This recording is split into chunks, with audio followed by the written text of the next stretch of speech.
সম্পর্কে তদন্ত চলা অবস্থায় গণমাধ্যমে আনুষ্ঠানিকভাবে বক্তব্য দেওয়া হয় এবং আমরা এটাও দেখেছি এই বক্তব্যটা ক্ষণে ক্ষণে পরিবর্তন হয়।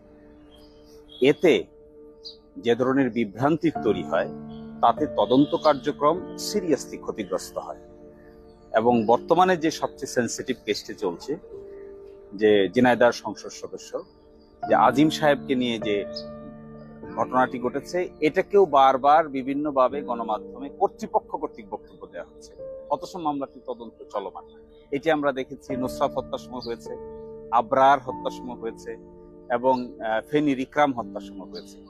এবং এই ব্যাপারে আমাদের হাইকোর্ট ডিভিশনের সুনির্দিষ্ট একটি রায় আছে, আয়েশা সিদ্দিকা মিন্নি বনাম রাষ্ট্র। সেখানে হাইকোর্ট ডিভিশন নির্দেশনা দিয়েছিলেন যে এই ধরনের বক্তব্য প্রদান করাটা অতি উৎসাহী কাজ, এবং এটাও বলেছেন যে এতে যারা অ্যাকিউজ থাকেন কিংবা সমাজে বিভিন্ন রকম প্রভাব পড়ে, অনেক সময় বিচারের আগেই কাউকে দোষী সাব্যস্ত করে ফেলা হয়।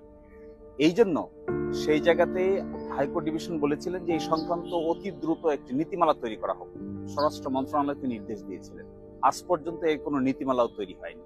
এই জন্য আমরা নোটিশ দিয়েছি যে এই সমস্ত ক্ষেত্রে হাইকোর্ট ডিভিশনের রায়ের কার্যকারিতা ফলো করে যেন এই কাজ করা না হয়, গণমাধ্যমে আনুষ্ঠানিক বক্তৃতা প্রদান করে তদন্ত কার্যক্রম ব্যাহত করা না হয়।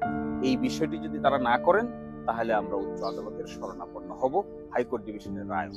সেই সুবিধা হলো রিট পিটিশন, আমি সেখানে তদন্ত প্রক্রিয়া নিয়েই প্রশ্ন তুলেছি এবং প্রশ্ন তুলেছি গণমাধ্যমে প্রকাশ করার ব্যাপারে আনুষ্ঠানিকভাবে।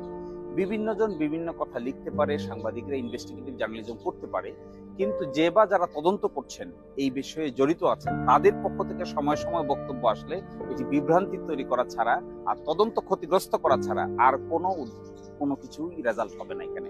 এবং অবশ্যই একজন অ্যাকিউজ যখন হবে তারও রাইট আছে, তার রাইটটা আপনাকে সংরক্ষণ করতে হবে। তাকেও দিয়ে আপনি গণমাধ্যমে বক্তব্য দেওয়াতে পারবেন না, তার ফেস আপনি পাবলিককে প্রকাশ করতে পারবেন না। এগুলো হিউম্যান রাইটস এর ভায়োলেশনস। আদালত বলেছেন তার হাইকোর্ট যে এটা দেখলেই হবে না যে তদন্ত হচ্ছে, এটাও দেখতে হবে তদন্ত পরিচালনার সময় সকলের মানবাধিকার লঙ্ঘন হচ্ছে কিনা, এই মানবাধিকারের বিষয়টিও প্রোটেকশন দিতে হবে। এই জন্যই ইলিগেল নোটিশ পাঠানো। যদি পদক্ষেপ নেন তারা ওয়েল এন্ড গুড, যদি পদক্ষেপ না নেন তাহলে অবশ্যই আমরা উচ্চ আদালতে শরণাপন্ন হব।